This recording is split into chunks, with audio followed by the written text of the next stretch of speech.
আসসালামু আলাইকুম রহমতুল্লাহি ওবরকাতুহু। সম্মানিত দর্শক, আওয়ামী লীগের মিছিল থামছে না। কোনো অবস্থাতেই ছাত্রলীগকে ভয় দেখানো যাচ্ছে না। যুবলীগ, স্বেচ্ছাসেবক লীগ, মহিলা আওয়ামী লীগ থেকে শুরু করে আওয়ামী লীগের যে অসংখ্য সংগঠনগুলো রয়েছে দেশে এবং দেশের বাইরে, মনে হচ্ছে মৌমাছির চাকের মতো কিংবা বল্লা। আমরা গ্রাম বাংলায় যেভাবে মানে মৌমাছির চেয়ে একটু মোটা তাজা, কিন্তু ভীষণ ভয়ঙ্কর। আমরা সেগুলোকে বল্লা বলি, কালো কালো বল্লা। অনেকে এটাকে কি ভৌমর বলে, এরকম কিছু একটা বলে ঢালে আর কি। তো ওইরকম ভৌ ভৌ আওয়াজ করে চারিদিক থেকে যেভাবে জলে স্থলে অন্তরিক্ষে আওয়াজ তুলছে, আওয়াজের পরে আবার অ্যাকশনে যাচ্ছে, রিয়াকশনে যাচ্ছে, পাল্টা অ্যাকশনে যাচ্ছে, এবং সব অভিনব ঘটনা। আইন শৃঙ্খলা রক্ষাকারী বাহিনী থেকে শুরু করে রাজনৈতিক যারা নেতৃবৃন্দ রয়েছেন তাদের সবাইকে অপ্রস্তুত করে দিচ্ছে গত ২ বছর ধরে ক্রমাগতভাবে। যেভাবে আওয়ামী লীগের পতন হয়েছে, যেভাবে আওয়ামী লীগের লোকজন দেশ ছেড়ে চলে গেছে, আমি এখন আর পালানো বলতে সাহস পাচ্ছি না। তারা দেশ ছেড়ে চলে গেছে, তাদের ইচ্ছা হয়েছে, তাদের ভালো লেগেছে, কিংবা তাদের একটু ১৭ বছর একটানা দেশ তারা চালিয়েছে, এরপর একটু রেস্ট দরকার ছিল। ক্ষমতার যে গুরুদায়িত্ব এত বেশি যে বাংলাদেশে আসলে কেউ কখনো কাউকে ছুটি দেয় না। ইউরোপ আমেরিকাতে ছুটি দেয়, কিন্তু বাংলাদেশে রাজনীতিতে ছুটি দেয় না। এজন্য ১৭ বছর ক্রমাগতভাবে দেশ এবং জাতির কল্যাণে দায়িত্ব পালন করতে করতে তারা ক্লান্ত হয়ে পড়েছিল, বিধ্বস্ত হয়ে পড়েছিল। তো তাদের একটা লেজার দরকার ছিল, বিরতি দরকার ছিল, এনজয়মেন্ট দরকার ছিল, বাতাস পরিবর্তনের দরকার ছিল। এজন্য হয়তো তারা অনেকে বিদেশে গেছেন, গ্রাম ছেড়ে ঢাকা এসেছেন, ঢাকা ছেড়ে চট্টগ্রাম গিয়েছেন, চট্টগ্রাম ছেড়ে কুমিল্লা গিয়েছেন, টেকনাফ, উখিয়া, তেঁতুলিয়া থেকে কোনো লোক হয়তো সিলেট চলে গেছেন, তামাবিল চলে গেছেন। তো এই যে মাইগ্রেশন, এই মাইগ্রেশনের মধ্যেই তারা ক্রমশ যেন মনে হয় চাঙ্গা হয়ে উঠছেন। তাদের বুদ্ধিশুদ্ধি খুলে যাচ্ছে, তাদের সাহস বেড়ে যাচ্ছে।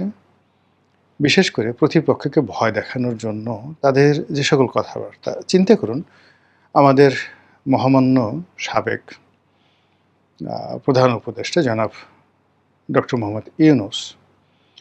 তো এই ভদ্রলোক এমনি ভীতু টাইপের মানুষ। তারা যারা কাছে থেকে তাকে যারা চেনেন তারা জানেন যে আসলে তিনি কখনোই সাহসী মানুষ ছিলেন না। এমনি খুব সামাজিক, ওয়েল বিহেভড, মার্কেটিংয়ে চমৎকার সুন্দর করে কথা বলেন, কিন্তু শক্তের ভক্ত, একেবারে নরমের জম। তো এই মানুষটি যখন রাষ্ট্র ক্ষমতায় বসলেন তখন শেখ হাসিনা প্রায় প্রতিদিনই আমি চলে আসব, আমি এখন ঢুকছি, আমি সীমান্তের খুব কাছাকাছি আছি, মানে অ্যাজ ইট ইজ মনে হচ্ছে বেনাপোলের ওপারে আছে, তামাবিলে আছে, সিলেটের তামাবিলে আছে, কিংবা ত্রিপুরার যে সীমান্ত, আমাদের যে কুমিল্লা, আগরতলা, এই সীমান্তের খুব কাছাকাছি তিনি আছেন, যেন মুহূর্তে ১ ঘন্টার মধ্যে ঢুকে যেতে পারেন। কয়েকবার তো এমন অবস্থা হলো যে ইউনূস জামানাতে যে কয়েক লাখ লোক কুমিল্লাতে জড়ো হচ্ছে এই কারণে যে আপা ঢুকে পড়বেন। আবার বলা হলো যে না, তিনি ফেনী সীমান্ত দিয়ে তিনি ঢুকবেন। কেউ কেউ বললেন বেনাপোল সীমান্ত দিয়ে ঢুকবেন। আপনি বোঝার চেষ্টা করেন যে এইগুলো শুনতে কি খারাপ লাগে। এগুলো শুনে শুনে ডক্টর মোহাম্মদ ইউনূসের অবস্থা কতটা খারাপ হয়েছে। ভদ্রলোক এমনি খুব দায়িত্ববান মানুষ। তার স্ত্রী অসুস্থ, তাকে তিনি নিজের হাতে খাওয়ান। তার স্ত্রী তাকে ছাড়া আর কাউকে চেনে না। অন্য কোনো মানুষ তার কাছে গেলে, তারপরে খাওয়া দাওয়া করাতে গেলে সে কাণ্ডজ্ঞান হারিয়ে ফেলে, ভাঙচুর করে।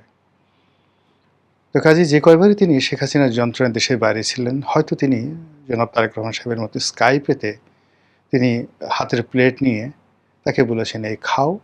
আর যেহেতু তিনি অটিস্টিক বা এই মুহূর্তে মানে তার স্ত্রী এতটা অসুস্থ, তিনি ওটাকে ডিফারেনশিয়েট করতে পারেননি যে আর এখন তো অনেকগুলো টেলিভিশন আছে যেগুলোতে 3D মোশনে মানে চলচ্চিত্র বা চিত্র দেখা যায়। কাজেই ডক্টর মোহাম্মদ ইউনূস লন্ডনে বসে তিনি হয়তো সেই খাবার একটা প্লেট নিয়ে খাও বলে হাত বাড়িয়েছেন। আর ওটা 3D অ্যানিমেশনে মনে হয় যেন হাত মুখের কাছে চলে এসছে। আর যদি চোখে কোনো চশমা পরিয়ে দেওয়া হয় তাহলে তো একেবারে লাইভ। তো সেক্ষেত্রে দেখা গেল যে ডক্টর মোহাম্মদ ইউনূস তাকে হাত বাড়িয়ে দিয়েছেন খাও। আর অমনি তিনি হা করেছেন আর ওই ফাঁকে পেছন থেকে কেউ হয়তো খাইয়ে দিয়েছে। এই কথাটা আমি খুব বললাম এই কারণে, খুব সিরিয়াসলি বললাম যে অনেকে ঠাট্টা করেন যে এখন তিনি তো প্যারিসে আছেন, এখন তিনি জাপানে চলে গেছেন, তার স্ত্রীর অবস্থা কী? বা তিনি যখন দায়িত্ব পালন করেছিলেন বা তখন তো প্রচুর ১৬-১৭ বার বিদেশে গেছেন, তখন তার স্ত্রীকে কে খাইয়ে দিয়েছে? আমাদের বেশিরভাগ মানুষ টেকনোলজি বুঝেন না। ডক্টর মোহাম্মদ ইউনূস একজন টেকনোলজির মানুষ। তিনি ১ম গ্রামীণ ফোন বাংলাদেশে এনেছেন। কাজেই টেকনোলজি তিনি বুঝেন। কাজেই তার স্ত্রীকে এ অবস্থায় সেবা দেওয়ার জন্য যত টেকনোলজি প্রয়োজন তিনি সেটা প্রয়োগ করবেন। এমনকি তিনি যদি একেবারে তার মতো একটা রোবট তৈরি করে ফেলেন, as it is doctor Mohammad ইউনূসের মতো একটা রোবট তৈরি করে ফেলেন এবং সেই রোবট তার মতো কথা বলছে, তার স্ত্রীর সামনে যাচ্ছে, ওই রোবোকপের মতো। তো এটা হতে পারে। এনিওয়ে তো যখনই আমি চিন্তা করি যে এই যে শেখ হাসিনা আমি আসছি, আমি ঢুকে পড়ছি, এই ধরনের আওয়াজ বের হতো তখন ডক্টর মোহাম্মদ ইউনূসের হাতে যদি তার স্ত্রীর জন্য খাবারের প্লেট থাকতো কিংবা তার হাতে যদি খাবারের গ্লাস থাকতো তাহলে সেগুলোর অবস্থা কী হতো? তো বোঝার চেষ্টা করেন শেখ হাসিনা এতটা অমানবিক। একজন ৮৮ বছর বয়স্ক বৃদ্ধ মানুষ, তাকে ভয় দেখাতে তিনি কোনো রকম কার্পণ্য করেন না, কোনো রকম মানবিকতা দেখান না। এইভাবে তিনি তার নিজের দুষ্ট বুদ্ধি, তার দলে যে সকল নেতা আছেন, বিশেষ করে যারা লড়াই সংগ্রামে তার পরীক্ষিত যেমন বাহাউদ্দিন নাসিম, আলাউদ্দিন নাসিম, জাহাঙ্গীর কবির নানক, তো ওনারা সবাই রাজপথে বিভিন্ন সময় শেখ হাসিনার নানা হুকুম পরিকল্পনা বাস্তবায়ন করতে একেবারে সিদ্ধহস্ত। কোথায় বাসে আগুন দিতে হবে, কোথায় টায়ারে আগুন দিতে হবে, কোথায় বাসের চাকা পাংচার করে দিতে হবে, কোথায় রিকশার চাকা পাংচার করে দিতে হবে, কোথায় দুটা পটকা ফুটাতে হবে, এগুলো তাদের সব মুখস্থ। এবং সেই কাজগুলো তো তারা অতীতের মতো করে যাচ্ছে, ক্রমাগত করে যাচ্ছে। আবার এগুলো ইন্টারনেটে ছড়িয়ে দিচ্ছে। চারিদিকে একটা হাহাকার পড়ে যাচ্ছে, ভয় ভীতি ছড়িয়ে যাচ্ছে এবং এর সঙ্গে নতুন নতুন মানে যে ঘটনাটা ইনুস জামানাতে হয়েছিল, একটা মিছিল হচ্ছিল মানিক মিয়া এভিনিউতে সংসদ ভবনের সামনে। তো সেখানে পুলিশের সামনে দিয়ে মিছিল করে করে যাচ্ছিল। পুলিশ তো বুঝতে পারেনি মিছিলের পেছনে ১০০-১৫০ হুন্ডায় সশস্ত্র আওয়ামী লীগের ক্যাডাররা ছিল। পুলিশ ১০-১২ জনকে ধরেছিল মিছিল থেকে। অমনি একেবারে বল্লার মতো, এবার ওই যে আমি যে প্রথমে বললাম বল্লার মতো ভো করে উড়ে এসে পুলিশগুলোকে এমনভাবে ঘেরাও করে ধরলো, পুলিশ ছেড়ে দে মাকে দেবাসি, ওই ১০ জনকে তো ছেড়ে দিলই, এমন দৌড় দিল সেই ভো দৌড়ে মানে চারিদিকে একটা হৈ হৈ রই রই রব পড়ে গেল। এই হলো অবস্থা। তো সেটা এই নির্বাচন সময়ে ৩ মাসের মতো মোটামুটি অফ ছিল, ডিসেম্বরের শেষ সপ্তাহ থেকে ইলেকশন পর্যন্ত। এই কারণে ওই সময়টাতে আওয়ামী লীগ, শেখ হাসিনা এরা সবাই খেলেছে। এখন তারেক রহমান সাহেব ক্ষমতায় আসার পর তার সাথে নেগোসিয়েশন করার জন্য হোক, তাকে ভয় দেখার জন্য হোক, জামাতের সঙ্গে বন্ধুত্ব করতে হোক বা জামাত বিএনপির মধ্যে অন্তর্ঘাত দ্বন্দ্ব সংঘাত সৃষ্টি করার জন্য হোক, হোয়াট এভার মেবি, তিনি কতটা ইফেক্টিভ আপনি চিন্তা করুন।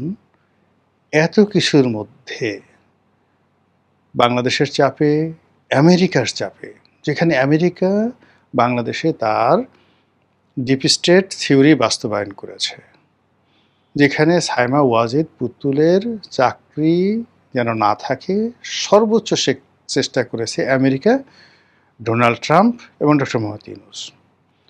এবং তার প্রেক্ষিতে WHO ওয়ার্ল্ড হেলথ অর্গানাইজেশনের রিজিওনাল ডিরেক্টর হিসেবে সাইমা ওয়াজিদ পুতুল যে দায়িত্ব পালন করছিলেন সেখানে তাকে কিছুদিনের জন্য ছুটিতে পাঠানো হয়, সেটাও তিনি আবার ফেরত পেয়েছেন।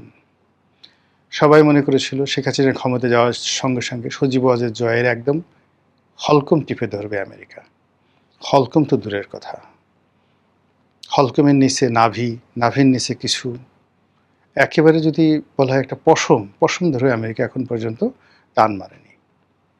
সে দিব্যি আরামে সেখানে ঘুরে বেড়াচ্ছে।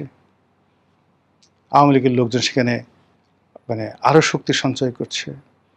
এবং যে সকল বাঙালি প্রবণ এলাকা রয়েছে ফ্লোরিডিয়াতে, যে সকল এলাকা রয়েছে মিশিগানে, নিউ ইয়র্কে, এলেতে, সব জায়গাতে এখন গিয়ে দেখেন আওয়ামী লীগের জয় জয়কার। ওখানে নো জামাত নো বিএনপি। আপনারা যারা বাইরে আছেন তারা দেখতে পাবেন যে সেখানে দ্বিধা আছে। ইভেন দুবাইয়ের মতো জায়গাতে, যেখানে মনে করা হতো সৌদি আরব, দুবাই, এই সমস্ত জায়গাতে জামাতের প্রাধান্য বেশি, বিএনপির প্রাধান্য বেশি, সেই সমস্ত জায়গাতে স্বামী ওসমানরা দ্বিধা আসছে দাফুটে ঘুরে বেড়াচ্ছে, জাস্ট লাইক মানে সৌদি বাদশার মতো, দুবাইয়ের শেখের মতো, ভাবসাবই আলাদা। তো এর কারণে কি হলো, এই যে তাদের যে লক্ষ লক্ষ নেতাকর্মী আছে, তারা তো এমনি, এদের মধ্যে অনেক লোক আছে আপনাকে আমাকে এই 17 বছর দৌড়ের উপর রেখেছে। এদের মধ্যে অনেক লোক আছে এই অপকর্ম করে করে তাদের দাড়ি চুল পাকিয়ে ফেলেছে। অনেকে নাকের পশম, অন্য গুপ্ত অঙ্গের পশমও পেকে গেছে। এগুলোই বাংলাদেশে আছে। তো তারা তো এই নড়াচড়াগুলো বুঝতে পারে। শেখ হাসিনা ভারতে কীভাবে আছে, স্বরাষ্ট্রমন্ত্রী আসাদুজ্জামান খান কামাল কীভাবে ভারতে আছে, এগুলো তো মানুষজন বুঝতে পারে। পশ্চিমবঙ্গে মমতার মতো সরকারকে হটিয়ে দিল, এখানে আওয়ামী লীগ গুরুত্বপূর্ণ ভূমিকা পালন করেছে, এগুলো তো আওয়ামী লীগের নেতাকর্মীরা বুঝতে পারে। এই যে শুভেন্দু সারাক্ষণ শেখ হাসিনাকে দিদি দিদি বলছে, এগুলো তো বুঝতে পারে। এই বুঝতে পারার কারণে এই যে আওয়ামী লীগের লোকজন গত 15 দিন ধরে তাদের অ্যাক্টিভিটিস মারাত্মকভাবে বাড়িয়ে দিয়েছে।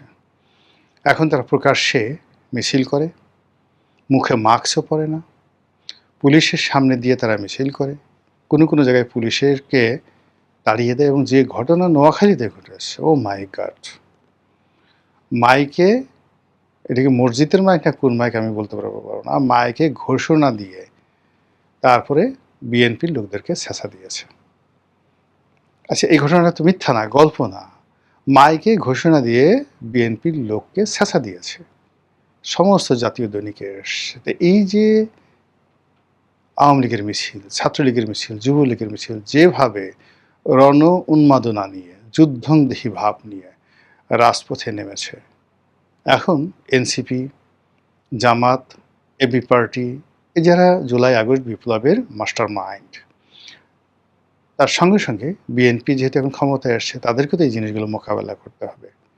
তারা যত তাড়াতাড়ি সম্ভব একটা জাতীয় গোলটেবিল বৈঠক বসবে এবং সেখানে জামাতের আমির এবং তারেক রহমান সাহেব তারা কুলাকুলি করবে, তারা ঐক্যবদ্ধভাবে আওয়ামী লীগের মোকাবেলার মহাপরিকল্পনা নেবে। আদারওয়াইজ কী যে হয় একমাত্র আল্লাহ ছাড়া কেউ বলতে পারবেন না। আসসালামু আলাইকুম রহমতুল্লাহি ওয়া বারাকাতুহু।